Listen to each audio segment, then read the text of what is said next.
If you've been trying to get into medical sales for more than a few months and it feels like nothing is working, this video is going to tell you why. I'll say about getting into medical sales what I say about medical sales. There's no right or wrong way to break in or to sell. There's only what works and what doesn't work. But after 4 decades in this industry, here's one thing that I'm seeing, which is very common. There are lots of people who are out there saying, I could help you break into medical sales. And the people who are doing this, some of them, they've only been in medical sales for 2 or 3 years. They've applied and been accepted into one job, and suddenly they're experts. So be very careful who you're taking information from, because there's a lot of people who want to take your money more than they want to help you get a job. You see, this is a very, very different industry and different job application process than there are in many other segments of the work world. Medical sales is a job where you're working with healthcare professionals, people who are making decisions, diagnosis, and treating people's health. It's really one of the highest stakes endeavors that there is, if you think about it.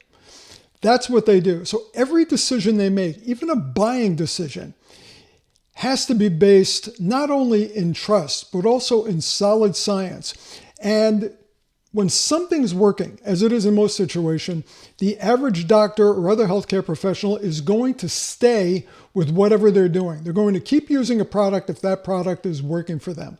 What this means is that the average person coming in, a sales rep with a product, they really don't want to talk to them. The average doctor or a healthcare professional doesn't want to consider changing what they're doing unless there's a problem. Now, that's not to say they're not interested in learning about advancements in products and in the industry in general. Look, right now, we are in one of the biggest changes in information the world has ever seen with AI, artificial intelligence.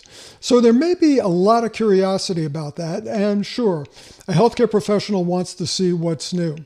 But at the end of the day, here's what they want. They want to be able to sleep, and they want to know that whatever they're doing to treat their patients, it's not going to harm them, and it's going to work. So what does this have to do with you if you're trying to get into medical sales? Well, it means that you are looking to enter a job where the resistance is built in. There's a lot of people who don't want to see you, and they want to find a way to tell you no as quickly as possible. Now, let's put on the hat of the hiring manager to put this into perspective. If you're looking to hire someone to take one of your valuable territories, you want to make sure, as certain as possible, that this person is going to be able to rise to the challenge. And when I say challenge, the challenge is real, especially when you're starting out in a territory. Nobody knows you. You're the new person coming in with a product.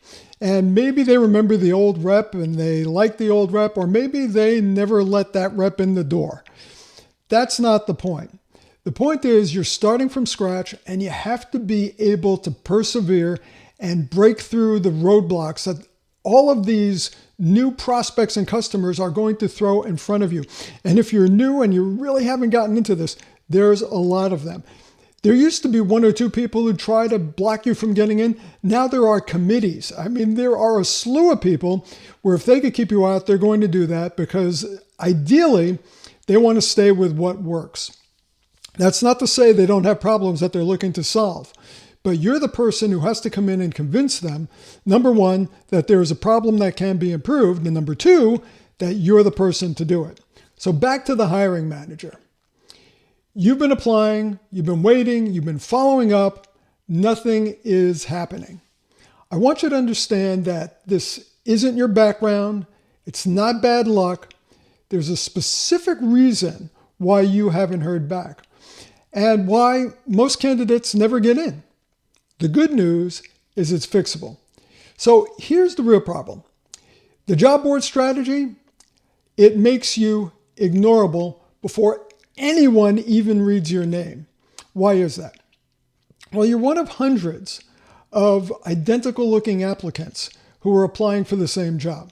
That's the way it is. This is very competitive when you're getting in. So what does that tell you?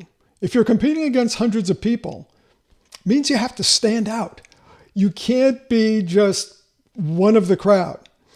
That's what I mean. This is a very competitive environment once you get in. So they're looking for how well you could compete during the application process.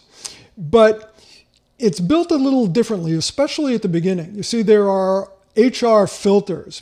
There's the ATS, the applicant tracking system.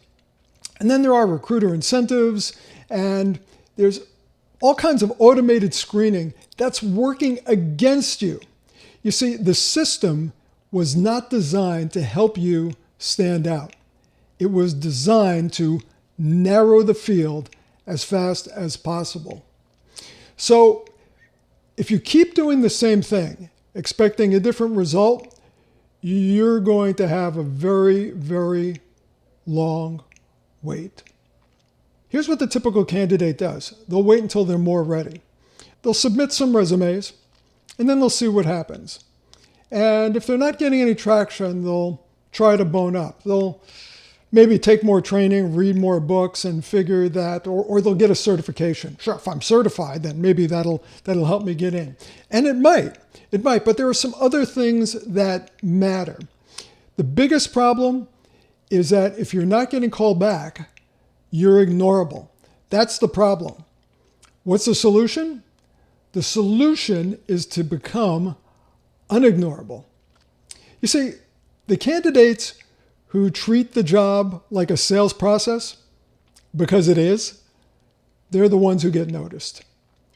They stop applying and they start prospecting. If you're new to sales, you might not understand what prospecting is.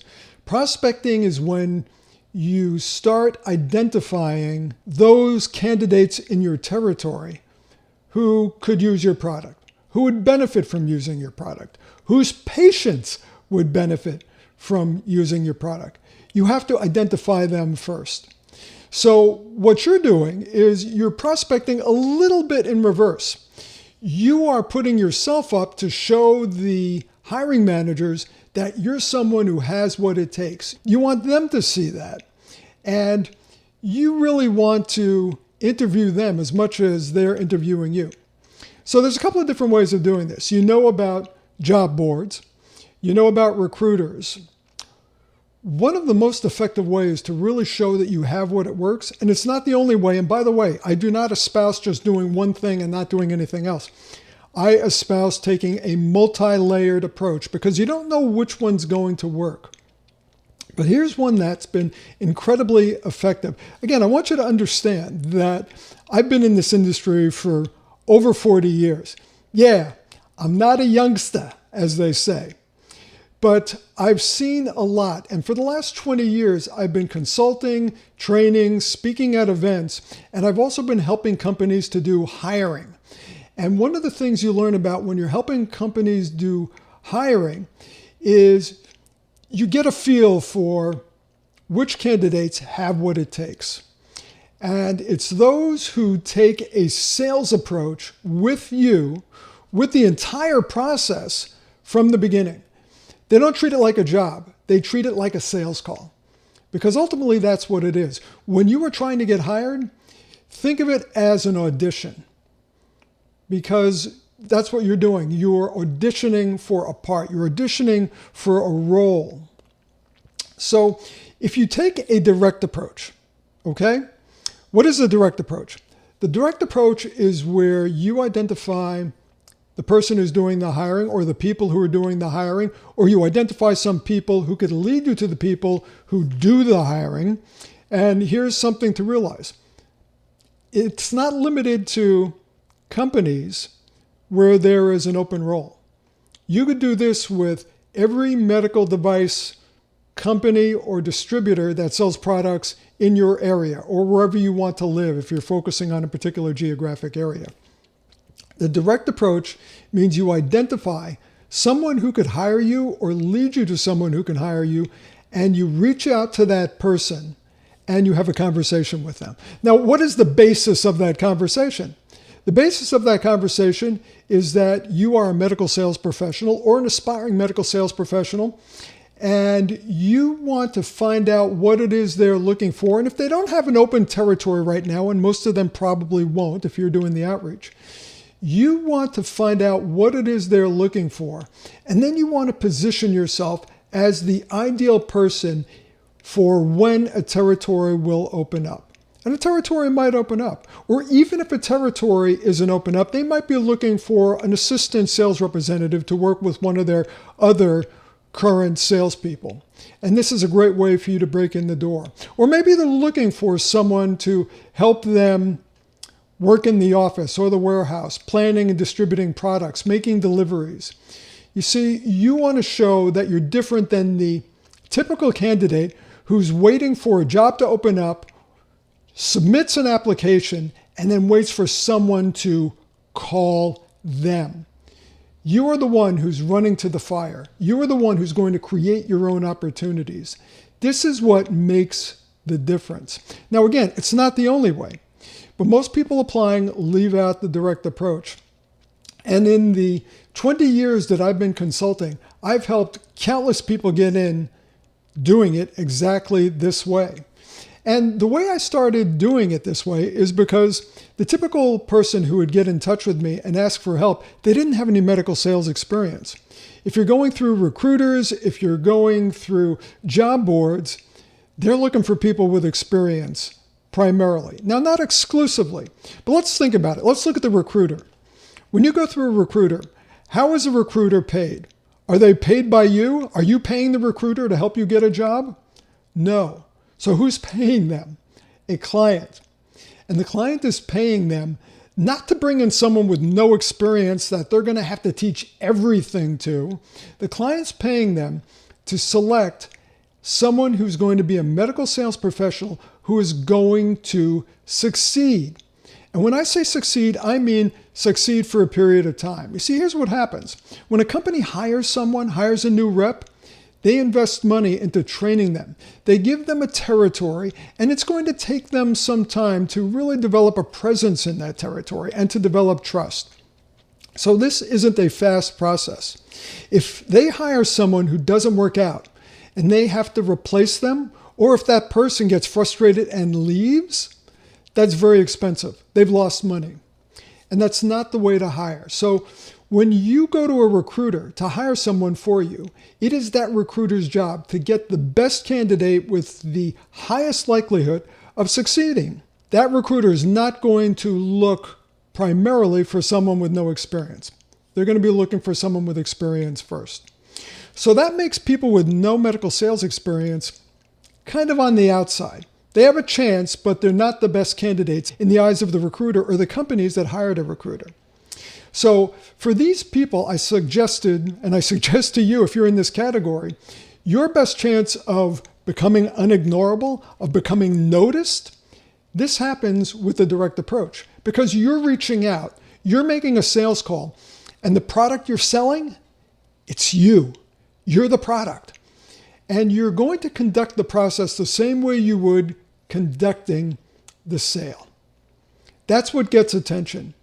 And you might get a little pushback. And that's good when you do, because you're going to show them how you handle that pushback. You see, when you do this, you just move from being someone who's easy to dismiss to being someone who's unignorable. And I want you to understand, that's a choice. You have that choice. It's not a circumstance. You're in control. So what's the first step? Where do you start now? Well, I suggest to you that one of the best places you could start is to find out where you stand. Listen, everybody I talk to, the typical candidate has graduated from college. Maybe they have a graduate degree. They've done reasonably well in school.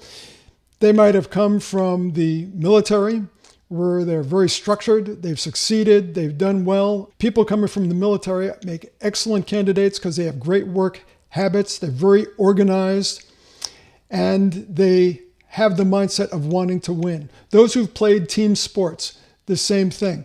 But you don't need to have any of these. You just need to be able to show that you have what it takes to win in this field, that you are unignorable, that you're going to take the steps to do the preparation that the average medical sales candidate will not do. And then you're going to position yourself as someone who's ready to step into the territory on day one and do the job. There's not many people who can do that, but this is what I, right now, spend a good portion of my time doing, helping them to do exactly that. So where do you start? The first thing, let's see where you are. Let's see where you stack up to the other candidates you're competing against. To do this, I created a free assessment. It's called the Unignorable Hiring Score Assessment. And what you do is you have the option of either submitting your resume or not submitting your resume. And then it will ask you a series of questions. And how you answer questions is going to provide you incredible insight on where you stack against these other candidates. And by the way, it's free, if I didn't already say that. So the only reason not to take it is because you might not want to know the results. And I will warn you, most candidates who take this assessment are pretty shocked by the results that they get. But the other side of the assessment, it tells you what you got to do to fix it. And once you do this, you're going to know exactly what to do to become a better candidate. And the reality, the steps that it advises, it's relatively simple. Not always easy, but simple. So if you want to check out the Unignorable Hiring Score, go to medicalsalesacademy.com.